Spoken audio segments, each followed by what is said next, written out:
সারা বছর চেষ্টা করলাম অঙ্ক নিয়ে, আর সেই অঙ্ক পরীক্ষাটাই খারাপ হয়ে গেল রে মামা।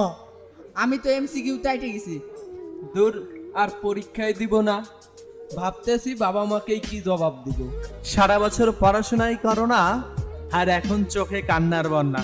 বাই দ্য ওয়ে, যারা সারা বছর করেছে পড়াশোনা, একটু খোঁজ নিয়ে দেখো, তাদের চোখেও কান্না। একটুর জন্য যদি হয়ে যায় প্লাস মিস, তাহলে হয়তো জীবনটাই শেষ, এমনটা মনে হচ্ছে।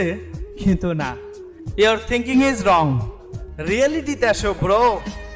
পরীক্ষা খারাপ হলে রেজাল্ট খারাপ হবে এমন বিষয় না। তোমাদের ছোট্ট করে একটা গল্প আবারও বলি। আমার একটা বন্ধু অঙ্ক পরীক্ষা দিয়ে বাসায় এসে এতটা কান্না করেছিল, বাবা মাকে জড়িয়ে ধরে বলেছিল, মা গো, তোমাদের ছেলে তোমার স্বপ্ন পূরণ করতে পারলো না, ক্ষমা করে দিও।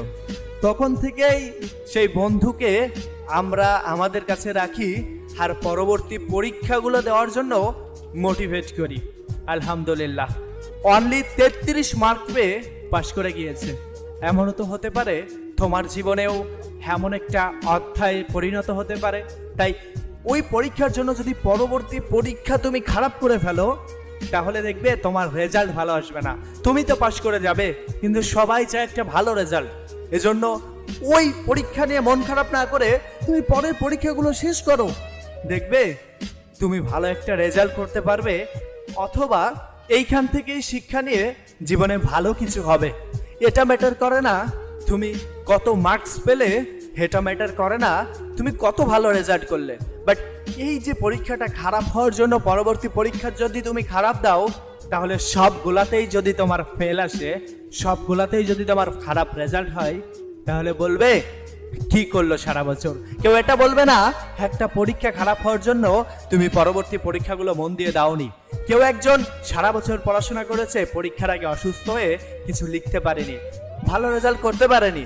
আবার কেউ একজন সারা বছর পড়েনি, পরীক্ষার আগে পড়েছে, ভালো রেজাল্ট করেছে। এটা ডিপেন্ড করে তার মানসিকতার উপর, শেষ সময়ের প্রস্তুতির উপর, শেষ সময়ের মনের জোরের উপর। শেষ সময় যদি মনের জোর থাকে, তাহলে অবশ্যই তোমার দ্বারাও ভালো কিছু সম্ভব।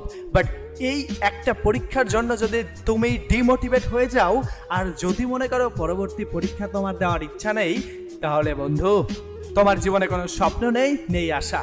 শুধু আমার এই একটা কনসেপ্ট শোনো, পূর্বের কথা বাদ দিয়ে ধরো সব দুঃস্বপ্ন ছিল, কালকে থেকে যে পরীক্ষাগুলো হবে ভাবো ওই পরীক্ষাগুলাই এসএসসি পরীক্ষার শুরু। সেটা মনে করে বাকি পরীক্ষাগুলা মন দিয়ে দাও, দেখবে তোমার